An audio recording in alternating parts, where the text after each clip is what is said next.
அனைவருக்கும் வணக்கம். வாசிப்பவர் ஸ்ரீமதி செல்லம்மாள். அரசியல், சமூக, பொருளாதார தளத்தில் தொடர்ந்து ஆய்வுகளை மேற்கொள்பவர் சமூக செயற்பாட்டாளர், சொல்லின் செல்வர் திரு சூர்யா சேவியர் அவர்களின் காவிரி நீரோவியம் நூலினை தொடர்ந்து கொண்டிருக்கின்றோம். இந்நூல் காவிரியையும் அது கடந்து சென்ற பாதைகளையும், காவிரி கரைகளில் உருவான நகரங்களையும், அதன் நாகரிகங்களையும், நாகரிகத்தின் பெரு வரலாற்றையும், வரலாற்றை மறந்தவர்களாலும், வரலாறு தெரியாதவர்களாலும், வரலாற்றை திரிப்பவர்களாலும் அது வதைப்படும் துயரத்தையும், வழிகள் பல தாங்கியும் நம்மை வாழ வைக்கும் காவிரியின் நற்பண்பையும் நயம்பட பேசுகிறது இந்நூல். நூலின் அத்தியாயம் 11. சிவசமுத்திரம். தலைக்காவிரி, பாகமண்டலம், கட்டேபுரா, கண்ணம்பாடி, ஸ்ரீரங்கப்பட்டணம், தலக்காடு ஆகியவற்றை தாண்டிச் செல்லும் காவிரி தனது பயணத்தில் அடுத்து பேரருவியாக ஓரிடத்தில் தரையிறங்குகிறது. இந்தியாவின் 2வது பேரருவி இது. இதை சிவசமுத்திர நீர்வீழ்ச்சி என அழைக்கிறார்கள். நீர் என்றைக்கு வீழ்ச்சி அடைந்தது? நீர் என்பது எழுச்சி சார்ந்ததே. ஆங்கிலத்தில் ஃபால்ஸ் என்பதை மொழியாக்கம் செய்தவர்கள் அருவியை வீழ்ச்சி என மாற்றிவிட்டார்கள். சிவசமுத்திரம் அடர்ந்த காடுகள் நிறைந்த ஒரு தீவு. சிவசமுத்திரம் அருவி விழும் இடத்தில் ககனசுக்கி, பரசுக்கி என 2 அருவிகளாக பிரிந்து விழுகின்றது. இந்த 2 அருவிகளும் 200 அடி ஆழத்தில் பாய்ந்து மீண்டும் ஒன்று சேர்கிறது. மலையின் உயரத்திலிருந்து பெரும் இரைச்சலோடு விழும் நீர் பாறைகளில் பட்டு தெறிக்கையில் ஆகாயத்தின் விண்மீன்களைப் போல பிரகாசம் கொள்வதால் ஆகாய நட்சத்திரம் என்ற பொருளில் ககனசுக்கி என்கிறார்கள். பரசுக்கி என்றால் தைரிய நட்சத்திரம் என்று பொருள். ககனசுக்கி மாண்டியா மாவட்டம் மலவள்ளி வட்டத்தில் அமைந்துள்ளது. பரசுக்கி சாம்ராஜ்நகர் மாவட்டம் கொல்லேக்கல் வட்டத்தில் அமைந்துள்ளது. அதாவது ககனசுக்கிக்கு தென்கிழக்கு திசையில் பரசுக்கி அமைந்துள்ளது. இந்த 2 அருவிகளும் 5 அல்லது 10 கிலோமீட்டர் தொலைவு இடைவெளியில் அமைந்துள்ளன. ஆசியாவின் முதல் புனல் மின் நிலையம் சிவசமுத்திரத்தில் 1902ஆம் ஆண்டு நிறுவப்பட்டது. பெங்களூரிலிருந்து செல்லும்போது ககனசுக்கி அருவியை முதலில் பார்க்கலாம். ஊரை அடைவதற்கு முன்பு சாலை 2ஆக பிரிகிறது. இடது பக்கம் பிரியும் சாலை பரசுக்கி அருவிக்கு செல்கிறது. காவிரியின் மேற்கு கரையில் பரசுக்கி அருவி அமைந்துள்ளது.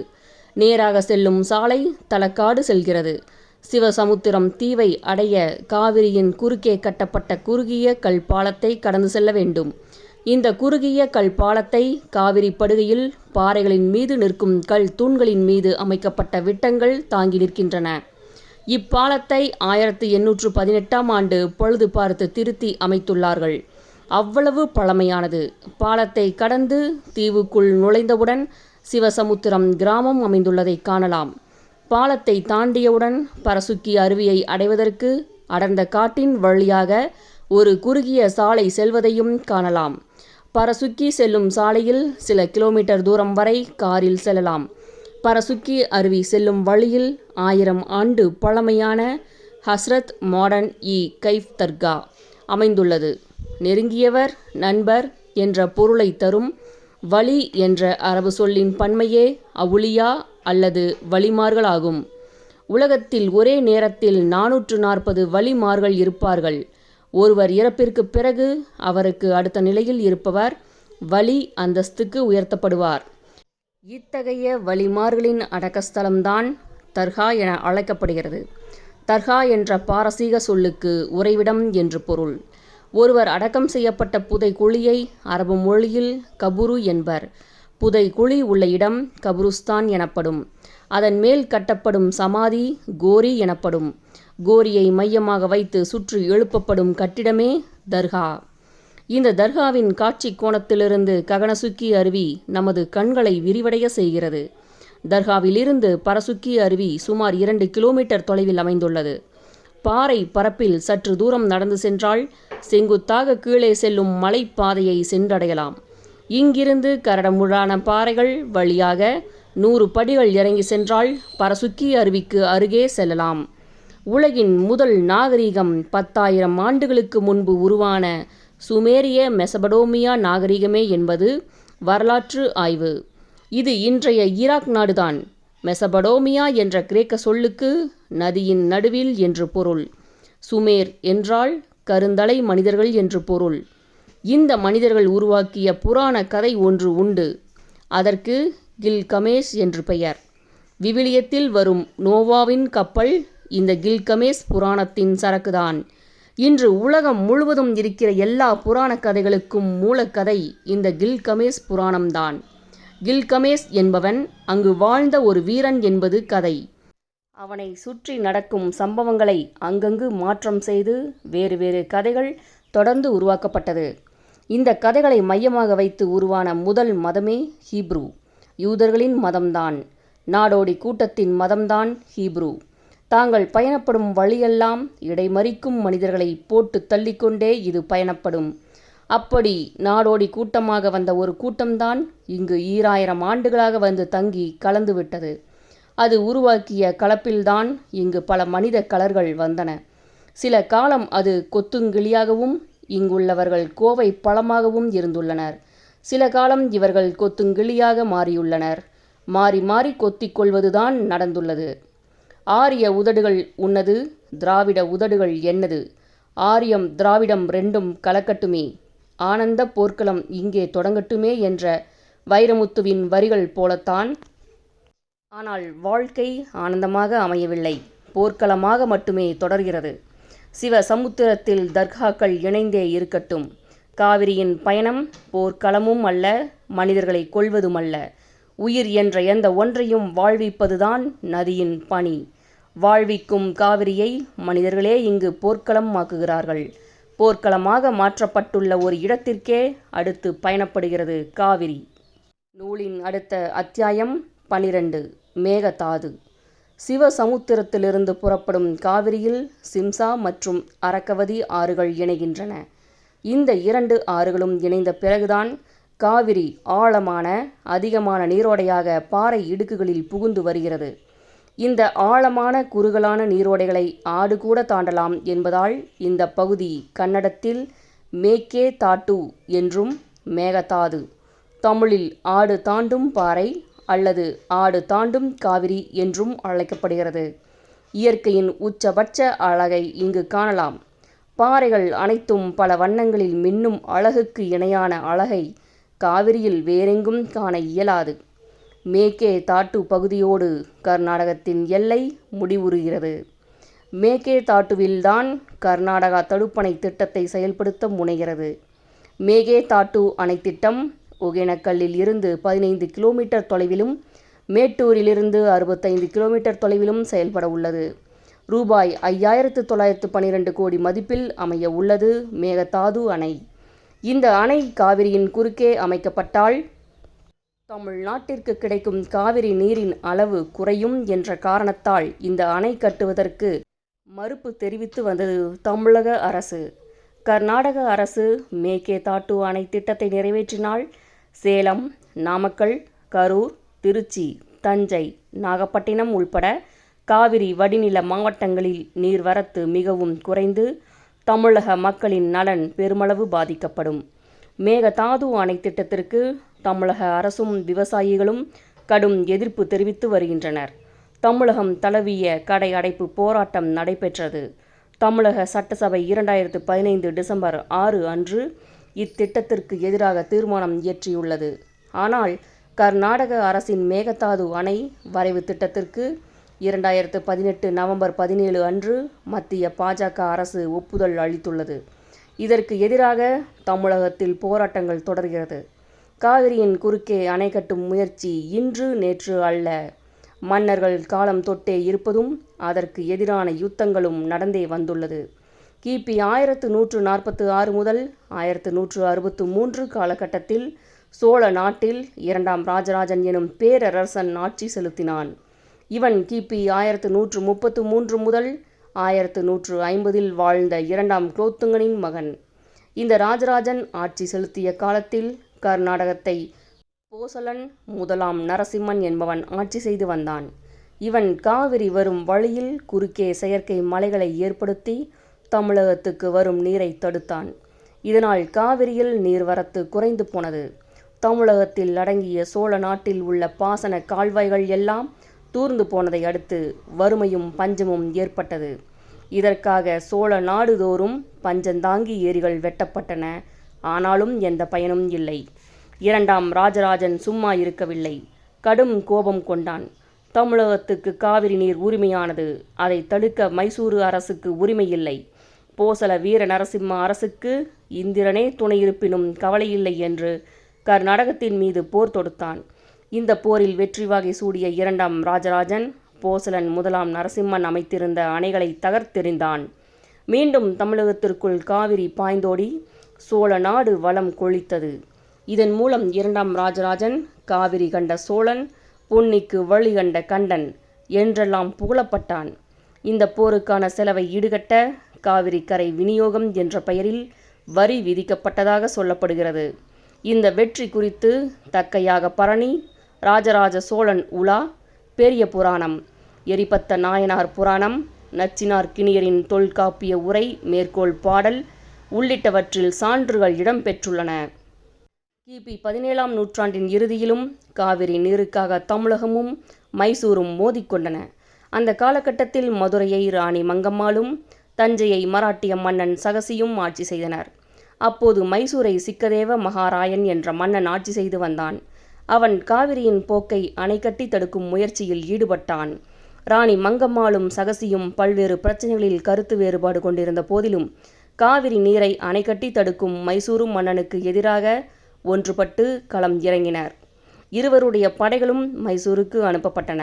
ஆனால் இந்த படைகள் மைசூரை அடைவதற்கு முன்னால் காவிரியின் குறுக்கே மைசூரு மன்னன் கட்டிய அணை திறமையற்றவர்களால் கட்டப்பட்டதால் காவிரியின் வெள்ளத்தில் தானாகவே உடைந்துவிட்டது.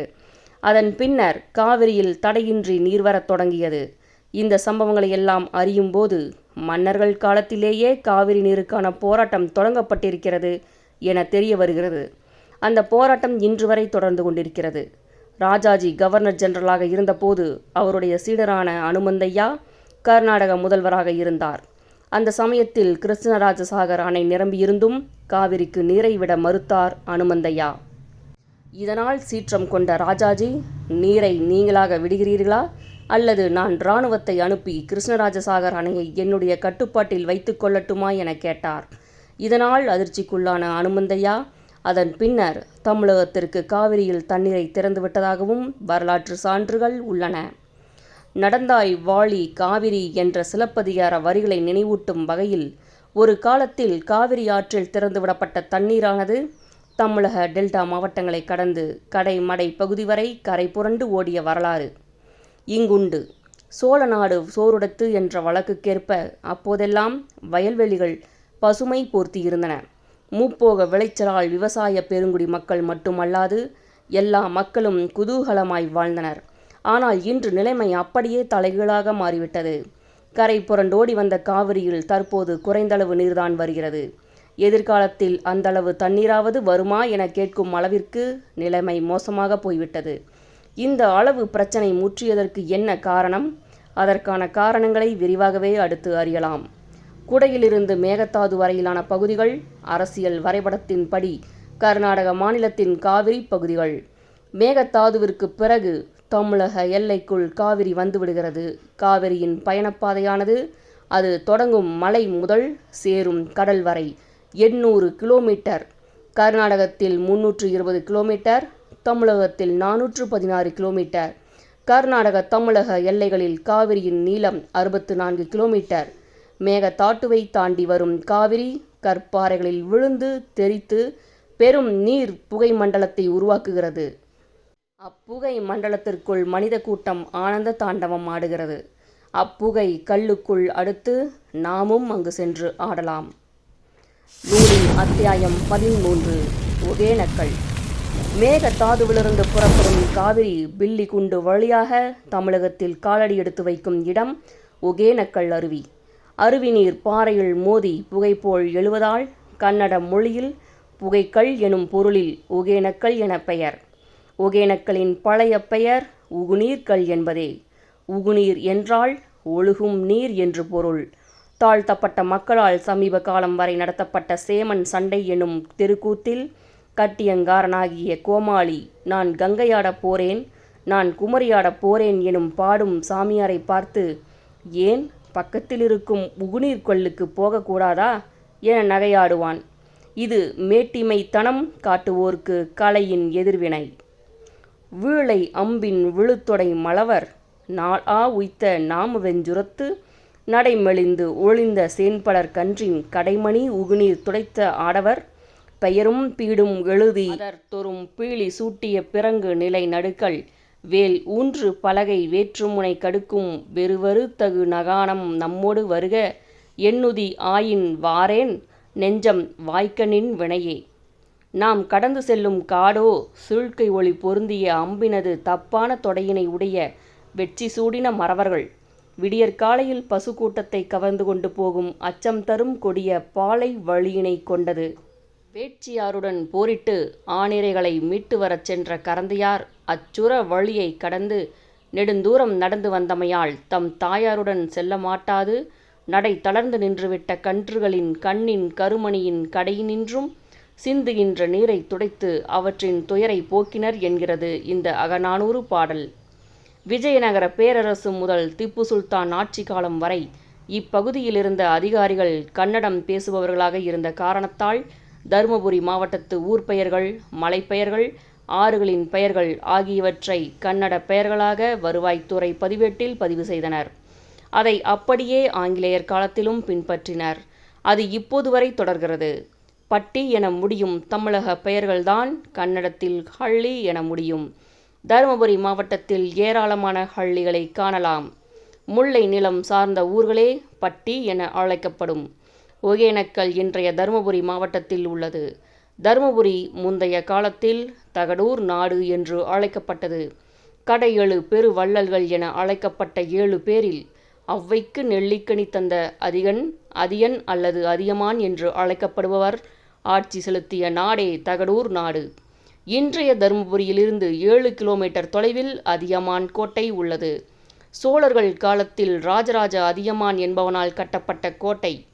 தகடு என்பது பொதுவாக பூவின் புற இதழை குறிக்கும். மலரின் வடிவில் அமைக்கப்பட்ட ஊர் ஆதலின் இப்பெயர் பெற்றது எனவும் பிற்கால கல்வெட்டு ஒன்றில் தடங்க மல தகடை என்று குறிக்கப்படுவது இப்பொருளில்தான் எனவும் கூறுவர். தகடு என்பதற்கு மென்மையும் தட்டையும் ஆன வடிவு என்பது மற்றொரு பொருள். நிலவியல் அமைப்பில் சுற்றிலும் பெரும்பாலும் மலைகளாயிருக்க நடுவில் தகடு வடிவில் அமைந்த சமவெளியில் இருந்ததால் தகடூர் என அழைக்கப்பட்டிருக்கிறது. பின்னரே தகடூர் என்பது தர்மபுரி ஆகியுள்ளது. தலை கற்காலம் கிமு 10 லட்சம் முதல் கிமு 50,000 வரை. இடைக்கற்காலம் கிமு 50,000 முதல் 25,000 வரை. கடை கற்காலம் கிமு 25,000 முதல் 10,000 வரை.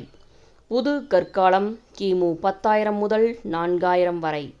செம்பொன் காலம் கிமு 4,000 முதல் கிமு 3,000 வரை.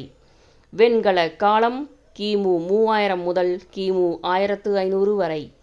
இரும்பு காலம் கிமு 1,500 முதல். இந்த வரலாறை நன்றாக உற்று பார்த்தால் மனிதன் தோன்றிய 10 லட்சம் முதல் 4,000 வரை 99% கல்லை தூக்கி கொண்டு வேட்டையாடியதிலேயே காலத்தை கழித்துள்ளான். இப்போதும் சண்டை வந்தால் கீழே கிடக்கும் கல்லைத்தான் உடனே தூக்குறாங்க. பாரம்பரியத்தின் தொடர்ச்சி போல. புது கற்காலத்திலிருந்தே, அதாவது சுமார் 10,000 ஆண்டுகளுக்கு முன்னர் இருந்தே மக்கள் வாழ்ந்த பகுதியாக தருமபுரி காவிரி பகுதி திகழ்ந்திருக்கிறது. பல இடங்களில் பழைய கற்கருவிகளும் புதிய கற்கால கருவிகளும் கிடைத்துள்ளன. கிருஷ்ணகிரி மாவட்டம் பர்கூருக்கு அருகே மல்லப்பாடி என்ற ஊரில் பெருங்கற்கால குகைகளும் குகை ஓவியங்களும் கண்டுபிடிக்கப்பட்டுள்ளன. இதில் வீரர்களின் ஓவியங்களும் காளை மாடும் அழகாக தீட்டப்பட்டுள்ளன. தமிழ்நாட்டில் கிடைத்துள்ள ஓவியங்களில் இதுவே பழமையான ஓவியமாகும். மல்லப்பாடி பாறை ஓவியங்கள் காவிரி மைந்தர்கள் வாழ்வின் வெளிப்பாடு. 1978ஆம் ஆண்டு சென்னை பல்கலைக்கழகத்தின் வரலாறு மற்றும் தொல்லியல் துறை பேராசிரியர் KV ராமன் அகழ்வாய்வுகளை மேற்கொண்டார். இந்த ஆய்வில் 7 அகழாய்வு குழிகள் அகழ்வு செய்யப்பட்டது. மல்லம்பாடி 1 முதல் 7 என பெயரிடப்பட்டது. 1வது குழியில் புதிய கற்காலத்தை சேர்ந்த கற்கொடாரிகளும் இரும்பு பொருட்களும் சுடுமண் மணிகளும் கருப்பு சிவப்பு மட்கலன்களும் செப்பு காசு ஒன்றும் கிடைத்தது. இக்குழி 4 மண் அடுக்குகளை கொண்டதாக இருந்தது. 6 மண் அடுக்குகள் காணப்பட்ட 2வது குழியில் மேற்குறிப்பிட்ட பொருட்களுடன் கண்ணாடி வளையல்கள் கிடைத்தன. பட்டாளம்மன் கோவில் வடமேற்கில் தோண்டப்பட்ட 3வது குழியில் சங்கினால் செய்யப்பட்ட வளையல் துண்டுகள் கிடைத்தன. இதேபோல் அடுத்தடுத்து 4 குழிகளிலும் கிடைத்தது. இங்கு கிடைத்த பொருட்களை வைத்து இதன் காலம் கிமு 200 முதல் கிமு 100 வரை என மதிப்பிட்டார்கள். ஆனால் இது அதற்கும் முந்தைய காலமே. இதேபோல் கிருஷ்ணகிரி மாவட்டம் சூளகிரி அருகே மல்லசந்திரம் என்னும் இடத்தில் சுமார் 3000 ஆண்டுகள் பழமையான ஈமக்காடு உள்ளது. ஒரே இடத்தில் சுமார் 200 கற்தொட்டைகள் இருப்பது இங்கு மட்டுமே. இதை இங்குள்ள மக்கள் பாண்டவர் கோவில் என அழைக்கின்றனர். பாண்டவர் என்பது மகாபாரதம் என்று அறிந்திருந்தாலும் அது பௌத்தத்தின் பஞ்சசீல கொள்கை அழிவின் தொடக்கம் என்கிறது வேறொரு ஆய்வு. தருமபுரியில் இருந்து 15 கிலோமீட்டர் தொலைவில் உள்ளது மொதூர் கிராமம்.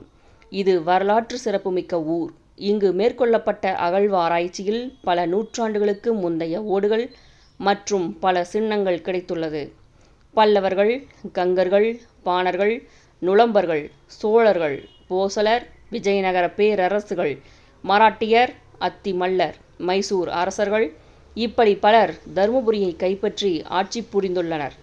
தகடூர் பகுதி புறமலை நாடு, கோவூர் நாடு, மீகொன்றை நாடு, மீவேநாடு, தகடூர் நாடு என 5 நாடுகளாக இருந்துள்ளது. ஆறும் அதன் நிலப் பயன்பாடும் விளைச்சலும் பெருகிய காவிரியின் விவசாயிகளை கசக்கி பிழிந்தனர் ஜமீன்தார்கள். ஜமீன்தாரி வரி விதிப்பு முறையில் ஜமீனுக்கும் அரசுக்கும் 2 வரிகளை விவசாயிகள் கொடுக்க நேர்ந்தது. இந்த முறையை ஒழித்து ரயத்வாரி வரி விதிப்பு முறையை அமுல்படுத்தியவர் வெள்ளை அதிகாரி தாமஸ் மன்றோ. ரயத்து என்ற சொல்லுக்கு உழவர் என்று பொருள். நிலங்களின் மீதான வரியை அரசுக்கு மட்டுமே செலுத்தும் ரயத்வாரி வரி விதிப்பு முறையை அமுல்படுத்திய ஆங்கிலேய அதிகாரி தாமஸ் மன்றோவுக்கு அந்த சிந்தனை உருவானதும் இங்கிருந்துதான். தருமபுரியை மையப்படுத்திய ஆட்சியாளராக இருந்து பிறகு சென்னை மாகாண ஆளுநராக பொறுப்பேற்றார். தாமஸ் மன்றோ இங்கிருந்த சோழர் கால குளத்தை சீர் செய்துள்ளார். தோட்டம் ஒன்றையும் ஏற்படுத்தியுள்ளார். அதனால் அந்த குளம் மன்றோ சாப்பு குளம் என்றும் அவர் உருவாக்கிய தோட்டம் மன்றோ சாப்பு தோட்டம் என அழைக்கப்பட்டது. தருமபுரியில் பணியாற்றியதன் நினைவாக அங்கு அவருக்கு நினைவு தூணும் எழுப்பியுள்ளனர். அந்த நினைவு தூணுக்கு பின்னால் உழைக்கும் விவசாயிகளின் உரிமை முழக்கம் அடங்கியிருக்கிறது. மொழி வழி மாநிலம் அமைக்கும் போது ஒகேனக்கல் தமிழகத்தோடு இணைக்கப்பட்டது. ஆனால் தமிழ் பேசும் ஆலம்பாடி இந்திய அரசியல் சூழலில் கன்னட பகுதிக்குள் சிக்கிக்கொண்டது. ஆலம்பாடி காளைகள் உழவுக்கு பிரசித்தி பெற்றவை. அணைகள் கட்டப்படாத காலத்தில் ஒகேனக்கல் அருவியின் சத்தம் பல மைல் தூரத்திற்கு கேட்கும் என்கிறார்கள். அணையில் திறந்துவிடும் அளவு நீரில் அல்ல, ஒகேனக்கல் அழகு. இயற்கை உருவாக்கிய அந்த நீரோவியத்தை மீண்டும் எப்போது நாம் காண இயலும்? தருமபுரி அனல் தகிக்கும் பூமிதான். அதன் ஒரு மூலையில் பேரிரைச்சலுடன் பாறைகளில் பட்டு தெரிக்கும் காவிரியின் மற்றொரு தாயகம் ஒகேனக்கல். ஒரு புறம் மலையிலிருந்து குதிக்கிறது, மறுபுறம் சமவெளியில் தவழ்கிறது. தவழும் வெளியில் பரிசல்கள் ஆடுகிறது. இப்பரிசல்களுக்கும் காவிரிக்குமான பந்தம் மனித சொந்தங்களுக்கு அப்பாற்பட்ட ஒன்றாகவே இருக்கும். ஒகேனக்கல் அருவியில் அம்மன் வழிபாடும் அதையொட்டிய சிறு சிறு பெண் தெய்வங்களும் அதிகமாக இருக்கிறது. இந்த பெண்கள் யார்? தமிழ் நிலப்பரப்பெங்கும் வெகுண்டெழுந்து நிற்கும் பெண் தெய்வங்கள் வேறெதுவும் இல்லை. ஆதிக்க வெறியால் கொல்லப்பட்ட அல்லது ஆற்றில் குதித்து தற்கொலை செய்து கொண்டவர்களே. காவிரி அம்மன் கோவிலும் இங்கு உள்ளது. ஆறுகளை தாயாக போற்றவும் அம்மனாக வழிபடவும் செய்கிறார்கள். நதியை பெண்ணாக ஏன் கருதுகிறார்கள்? அதற்கான வரலாறு என்ன? தொடர்ந்து அறியலாம். காவிரியின் முதல் பாதையானது ஒகேனக்கல் இருந்து மக்கானூர், காவிரி பட்டணம், வாணியம்பாடி, ஆம்பூர், வேலூர், அரக்கோணம், திருவள்ளூர் வழியாக சென்னை வரை ஓடி பழவேற்காடு அருகில் வங்கக்கடலில் கலந்தது எனவும், 2வது பாதையான ஒகேனக்கல், மேட்டூர், தொப்பூர், அரூர், சாத்தனூர், திருக்கோவிலூர், கடலூர், பாண்டிச்சேரி வரை ஓடி கடலில் கலந்தது என முந்தைய பகுதிகளில் கண்டோம். காவிரி கடலில் கலக்கும் இடத்தில் மூத்த நாகரிகங்களை உருவாக்கியுள்ளது. முதலில் ஓடி கடலில் கலந்த இடத்தில் பழவேற்காடும், 2வதாக ஓடி கலந்த இடத்தில் அரிக்கமேடும் இருக்கிறது. பழவேற்காடு, அரிக்கமேடு இரண்டின் வரலாறுகளையும் அறிந்துவிட்டு ஒகேனக்கலிலிருந்து தொடர்ந்து பயணப்படலாம். நூலின் அத்தியாயம் 14 பழவேற்காடு. தமிழில் பழவேற்காடு என்றும் ஆங்கிலேயர்களுக்கு வாயில் நுழையாததால் புலிகாட் என்றும் அழைத்தார்கள். புலிகாட் எனும் பெயர் ஒன்றிய அரசு நிர்வாகம் சார்ந்து இன்றும் புழக்கத்தில் இருக்கிறது. பழவேற்காடு ஆதி காலத்தில் காவிரி கலந்த நிலப்பரப்பு என்பதற்கான அறிவியல் சான்றுக்கு ஆதாரமாக தெலுங்கில் பிரளய காவிரி என்றே இன்றும் அழைக்கப்படுகிறது. இன்றிலிருந்து 17 லட்சம் வருடங்கள் முதல் 3000 வருடங்கள் வரை காவிரி கலந்த பகுதி என்பதால் தமிழகத்தில் சிதைக்கப்படாத ஆதி நிலம் இதுவாகத்தான் இருக்கும். குடியுரிமை மறுக்கப்பட முடியாத தமிழகத்தின் முதல் ஏரி குடி பழவேற்காடு ஏரிதான்.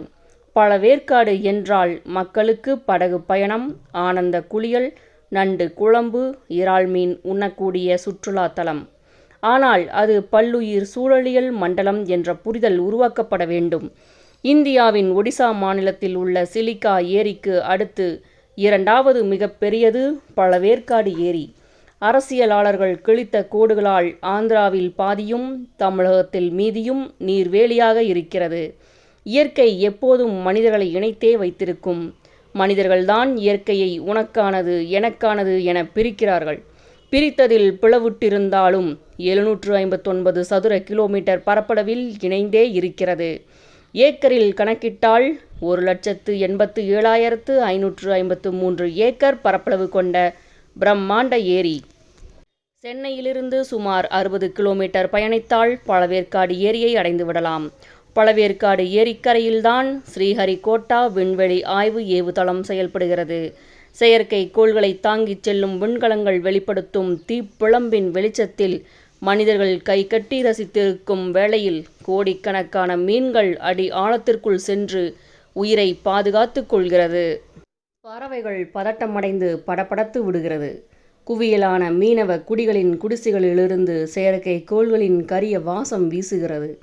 ஏவுதளத்திற்கு நிலம் கொடுத்த மீனவர்களை ஏரியும் ஏரியின் மீன்களும் காப்பாற்றி வருகிறது. செயற்கை கோள்கள் கைவிட்டாலும் இயற்கை கோள்கள் மனிதர்களை எப்போதும் கைவிடுவதில்லை. பழவேற்காடு ஏரி ஆதி நிலப்பரப்பு என்பதன் அடையாளமாக எத்தனையோ நவீன கருவிகள் வந்தாலும் இங்குள்ள நெய்தல் குடிகள் மீன்பிடிக்க பயன்படுத்துவது முந்தைய காலத்து முறைகளில்தான். மிக பழமையான பாடி வலை மீன்பிடித்தல் இன்றளவும் கடைபிடிக்கப்படுகிறது. பலரும் ஒருங்கிணைந்து 2 கிலோமீட்டர் நீளத்திற்கு வலைகளை நீருக்குள் போட்டு சிறிது நேரம் காத்திருக்கிறார்கள். கரைகளில் காத்திருப்போர் வலைகளை இழுக்க பெரும் எண்ணிக்கையில் மீன்கள் வந்துவிடுகிறது. கட்டுமரங்களில் மீன்பிடிக்கும் பழமையான வழக்கமும் இங்கு இன்றும் நீடிக்கிறது. பறவைகளின் இடப்பெயர்ச்சிக்கு வலசை போவது என்று பெயர். பறவைகள் வலசை போவதில்தான் இயற்கை சமநிலையில் உள்ளது என்று பொருள். பறவைகள் வலசையை நிறுத்தினால் இயற்கை ஆபத்தை நோக்கி பயணிக்கிறது என்றும் பொருள். ஆர்டிக் பிரதேசம் உள்ளிட்ட பல்வேறு பகுதிகளிலிருந்து வரும் விம்ரல், ஆலா, செங்குழுவை, கூழைக்கடா, சாம்பல் நாரை, ஊசிவால் வாத்து, நாமக்கோழி, அரிவாள் மூக்கன், கரண்டிவாயன் என 100க்கும் மேற்பட்ட பல வகையான பறவைகள் பழவேற்காட்டில் குவிந்து விடுகிறது. இவற்றில் பூநாரைகள் தான் அதிகமாக வருகிறது. கோடியக்கரையிலும் இதை அதிகமாக காணலாம். உப்புநீர் பகுதிகளில் தான் குஞ்சு பொரித்து வாழ்கிறது பூநாரைகள். 20,000த்திற்கும் மேற்பட்ட பூநாரைகள் வந்து போவதாக கணக்கு சொல்கிறார்கள். பூநாரைகளின் பூர்வீகம் குஜராத் பகுதிதான். டிசம்பர், ஜனவரி மாதங்களில் பழவேற்காடு பறவைகள் காடாகிவிடும் என்று லயித்துச் சொல்லும் பழவேற்காடு வாசிகள் இப்போது அதன் எண்ணிக்கை குறைந்துள்ளது என்ற கவலையையும் வெளிப்படுத்துகிறார்கள். கிபி முதல் நூற்றாண்டில் செங்கடல் வழியாக பிற கடற்பரப்புகளுக்கு வந்து வணிகம் செய்த ரோம் நாட்டை சேர்ந்த மாலுமிகளால் எழுதப்பட்ட the Periplus of the Erythraean sea என்னும் பயண குறிப்பேட்டில் பழவேற்காடு துறைமுக நகரம் என்ற செய்தி இடம்பெற்றிருக்கிறது. 2ஆம் நூற்றாண்டில் கிரேக்க அறிஞர் தாலமி தொகுத்த துறைமுகங்களின் பட்டியலிலும் பழவேற்காடு துறைமுகம் பற்றிய குறிப்புகள் கிடைக்கின்றன. அக்கால கட்டங்களிலேயே தூர கிழக்கு நாடுகளுடன் இறக்குமதி தொடர்பும் மேற்கு உலக நாடுகளோடு ஏற்றுமதி தொடர்பும் கொண்டிருந்தது பழவேற்காடு. மசாலா பொருள்கள், சந்தனம், முத்து, கற்பூரம், பட்டு போன்ற பொருட்கள் இங்கே வணிகம் செய்யப்பட்டுள்ளன. இதில் முக்கியமாக வைர ஏற்றுமதியும் நடைபெற்றுள்ளது. சிதிலமடைந்த நிலையில் இருக்கும் ஆதி நாராயண பெருமாள் கோவில் 11ஆம் நூற்றாண்டில் கட்டப்பட்டது. கடற்கன்னி, கருடர், கோதண்டராமர், ராமர் பட்டாபிஷேகம் முதல் லவ குசர் வரையிலான கதைகளும், மாயமான், 10 தலை ராவணன் என சிற்ப வேலைப்பாடுகள் நிறைந்தும் காணப்படுகிறது. கலைநயம் கொண்ட இக்கோயில் இடிபாடுகளுடன் பெயர்ந்து புதர் மண்டி கிடக்கிறது.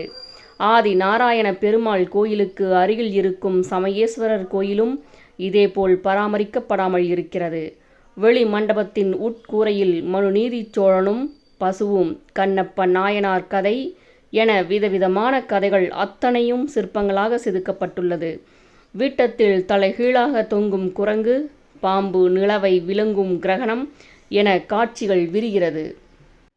கடலும் ஏரியும் இணைந்து போக்குவரத்திற்கும் வணிகத்திற்கும் பொருத்தமாக இருந்ததால் அரேபியர்கள், போர்ச்சுகீசியர்கள், டச்சுக்காரர்கள், ஆங்கிலேயர்கள் என அனைவரும் வந்திறங்கி வாழ்ந்த அடையாளங்களை சுமந்து இருக்கிறது பழவேற்காடு. அரேபியர்கள் வந்த பகுதிக்கு தோணிரவு என்று அழைக்கிறார்கள். அரேபியர்கள் வழிபாட்டிற்காக கருங்கற்களை கொண்டு கட்டப்பட்ட பெரிய ஜாமியா பள்ளிவாசலில் இன்றும் வழிபாடு நடக்கிறது.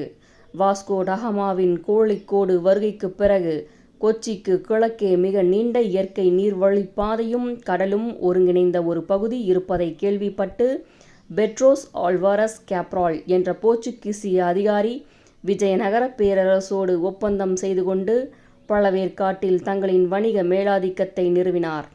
போர்ச்சுகீசியர்களால் கிபி 1515 கட்டப்பட்ட புனித அன்னையின் தேவாலயம் பழவேற்காட்டின் கோட்டை குப்பம் பகுதியில் இருக்கிறது. Lady of the glory church எனப்படும் இந்த தேவாலயத்தில் போர்ச்சுகீசிய கல்வெட்டு ஒன்று இருக்கிறது. பழமையான தேவாலயத்தை புதுப்பிக்கிறோம் என்ற பெயரில் பழைய அடையாளங்களை இழந்து புது பொலிவுடன் இருக்கிறது. பழமையான மாதா சிலை புதிய தேவாலயத்தில் வைக்கப்பட்டுள்ளது. கிபி 1609 கடல் பயணம் மேற்கொண்ட டச்சு வணிகர்கள் பழவேற்காடு வந்து இறங்கினர். போர்ச்சுகீசியர்களுக்கும் டச்சுக்காரர்களுக்கும் நடந்த சண்டையில் டச்சு ஆதிக்கம் ஏற்பட்டது. அதன் பிறகு போர்ச்சுகீசியர்கள் கோவாவில் நிரந்தரமாக குடியேறிவிட்டனர். டச்சு காலகட்டத்தில் பழவேற்காடு பாளையக்காடு என்றும் பழைய கட்டா என்றும் அழைக்கப்பட்டது. பாளையக்காட் என்ற பெயரில்தான் புகழ்பெற்ற பாளையக்காட் லுங்கிகள் இங்கே நெய்யப்பட்டன. அவற்றிலிருந்தே மெட்ராஸ் செக்குகள் எனும் உலக பிரசித்தி பெற்ற கட்டங்கள் தோன்றின. கோரமண்டல் கடற்பரப்பில் ஏற்றுமதி இறக்குமதி வணிகத்திற்கு எல்லா விதங்களிலும் வசதியாக இருந்த பழவேற்காட்டை தங்கள் தலைமையகமாகவே மாற்றினார்கள் டச்சுக்காரர்கள். பழவேற்காட்டின் ஏரியோரம் பெரிய கோட்டை கட்டினார்கள். டச்சுக்காரர்களின் தாயகமான நெதர்லாண்டில் உள்ள ஒரு மாகாணத்தின் பெயரான ஜெல்ட்ரியா என்ற பெயர் கோட்டைக்கு சூட்டப்பட்டது. 1613 ஆண்டில் தொடங்கப்பட்ட இக்கோட்டையின் பணிகள் 1616 ஆண்டில் நிறைவுற்றது. இதன் முதல் தலைவராக வெம்மர் என்கிற அதிகாரி நியமிக்கப்பட்டார். இந்த கோட்டையை சுற்றிலும் பிரம்மாண்ட அகாலிகள் வெட்டப்பட்டன. கோட்டை பாதுகாப்பு பணியில் பெரும் படை ஈடுபடுத்தப்பட்டது. சாந்தோம் துறைமுகத்தில் வணிகம் செய்து வந்த போர்ச்சுகீசியர்கள் கோரமண்டல் கடற்பகுதியில் தங்களுக்கு போட்டியாளர்களாக டச்சுக்காரர்கள் வளர்வதை தடுப்பதற்காக பெரும் படையோடு இந்த கோட்டையை தாக்கினார்கள். அதையும் டச்சுக்காரர்கள் முறியடித்தார்கள். 1800களில் இந்தியாவின் தெற்கு பகுதியில் பிரிட்டிஷ் ஆதிக்கம் மேலோங்கிய பிறகு இந்த கோட்டை அவர்கள் கைக்கு போனது. பிரிட்டிஷார் இந்த கோட்டையை முற்றிலும் தரைமட்டமாக்கி விட்டனர். திட்டமிட்டு உருவாக்கப்பட்ட இக்கோட்டையில் குடிநீர் தேவைக்காக நிறைய கிணறுகள் வெட்டப்பட்டன. வெடிமருந்து கிடங்கு ஒன்றும் செயல்பட்டது. டச்சு இந்தியாவின் நிர்வாக வசதிக்காக நாணயங்களையும் இங்கே அச்சடித்தார்கள். இந்த நாணயங்கள் புலிகாட் நாணயங்கள் என்று அழைக்கப்பட்டன. இன்று இந்த கோட்டை இருந்த இடம் கருவேல மரக்காடாக காட்சியளிக்கிறது. முள்களை கடந்து சென்றால் உள்ளே கிணறுகளும் அகழியும் மட்டுமே தன்மை குலையாமல் டச்சு அடையாளங்களை சுமந்து கொண்டிருக்கின்றன. போர்ச்சுகீசியர்கள் கட்டிய புனித அன்னையின் தேவாலயத்திற்கு சிறிது தூரத்தில் டச்சுக்காரர்கள் புனித அந்தோனியார் தேவாலயத்தை கட்டினார்கள். இது பழமை மாறாமல் இப்போது புதுப்பிக்கப்பட்டுள்ளது. டச்சுக்காரர்களின் கல்லறைகள் ஜெல்ட்ரியா கோட்டைக்கு எதிரில் உள்ளன. 1646 முதல் 1777 வரை 76 கல்லறைகளில் டச்சுக்காரர்கள் அடக்கம் செய்யப்பட்டு இருக்கிறார்கள். கல்லறையிலும் இறந்தவரின் பெயர், அவர் பற்றிய செய்திகள், அழகிய ஓவியம் இடம்பெற்றுள்ளன. ராட்டர் டேம், மசூலிப்பட்டினம், நாகப்பட்டினம் என தொன்மையான பல நகரங்களை பிறந்த இடமாக கல்லறைகளில் குறிப்பிடப்பட்டுள்ளது. பூக்கள், தேவதைகள், குழந்தைகள் என கல்லறைகளில் படங்களும் செதுக்கப்பட்டிருக்கின்றன. 1708 கட்டப்பட்ட அல் மஜ்லிசுல் முஷரஃப் மசூதியானது பழவேற்காட்டின் தொன்மையான இஸ்லாமியர்களின் அடையாளம். 1915ஆம் ஆண்டு நிறுவப்பட்ட சூரிய நிழற்கடிகாரம் இன்றும் அழகாக இம்மசூதியில் இயங்குகிறது. காவிரி பாதை மாறிய பிறகு அதன் பணியை இன்றளவும் செய்து கொண்டிருக்கிறது கொற்றலை ஆறு. காவிரி அறுத்து போட்ட வேர்களில் ஒன்று கொற்றலை ஆறு. பழவேற்காட்டில்தான் கொற்றலை ஆறு கலக்கிறது. கொற்றலை ஆறு என்று அழைக்கப்பட்டாலும் அதன் பெயர் கூசத்தலை ஆறு என்பதுதான். தர்ப்பைப்புல் என்றால் குசம் அதிகமாக விளையும் இடத்திலிருந்து புறப்படுவதால் குசத்தலை ஆறு என்று இருந்த பெயரை ஆங்கிலேயர்கள் காலத்தில் கொற்றலை ஆறு என்று மாற்றி ஒலிக்கப்பட்டது. குசத்தலை ஆறு பழவேற்காட்டில் கலக்குமிடத்தில் எழும் ஓசையில் காவிரியை காணாத ஏக்கம் எதிரொலிக்கிறது. காவிரியின் முதல் சங்கமம் பழவேற்காடு என்றால் அதன் அடுத்த சங்கமம் கடலூருக்கு வடக்கே உருவாக்கிய ஒரு மனித நாகரிகம்தான். மண் மேடாய் காட்சியளிக்கும் அதை அரிக்கமேடு நாகரிகம் என்கிறது வரலாறு. அடுத்து அரிக்கமேடு மனிதர்களோடு உரையாடலாம். நூலின் இப்பகுதி இத்துடன் நிறைவடைகிறது. மேலும் மகாகவி பாரதியாருடன் பயணித்த திரு வ. ராமசாமி அவர்கள் எழுதிய பாரதியார் அவர்களின் வாழ்க்கை வரலாற்றை கூறும் மகாகவி பாரதியார் மற்றும் திரு மதன் அவர்கள் எழுதிய வந்தார்கள் வென்றார்கள், சமூக வரலாற்று ஆய்வாளர் திரு சே. திவான் அவர்கள் எழுதிய வர சொன்னார்கள் வந்தார்கள் வென்றார்கள் மற்றும் கவி பேரரசு திரு வைரமுத்து அவர்கள் எழுதிய தமிழாற்றுப்படை, எழுத்தாளர் திருமதி ரோண்டா பைன் அவர்கள் எழுதிய மாயாஜாலம், மகாபாரதத்தின் மாறுபட்ட பக்கங்களை கூறும் எழுத்தாளர் திரு எஸ். ராமகிருஷ்ணன் அவர்கள் எழுதிய உப பாண்டவம், மலையாள எழுத்தாளர் திரு ஆனந்த் நீலகண்டன் அவர்கள் எழுதிய அசுரன், வீழ்த்தப்பட்டவர்களின் வீர காவியம் ராவணன் மற்றும் அவனது இனத்தாரின் கதை, மேலும் பாரதியார் கவிதைகள், ஔவையார் இயற்றிய நல்வழி மற்றும் நீதி நூல்கள் பற்றிய வலையொலி குறும்படங்கள் ஒளிவடிவில் கேட்க ஸ்ரீமதி செல்லம்மாள் வலையொலி அலைவரிசையை பதிவு செய்யுங்கள். செல்லம்மாள் தொடர்வாள். நன்றி, வணக்கம்.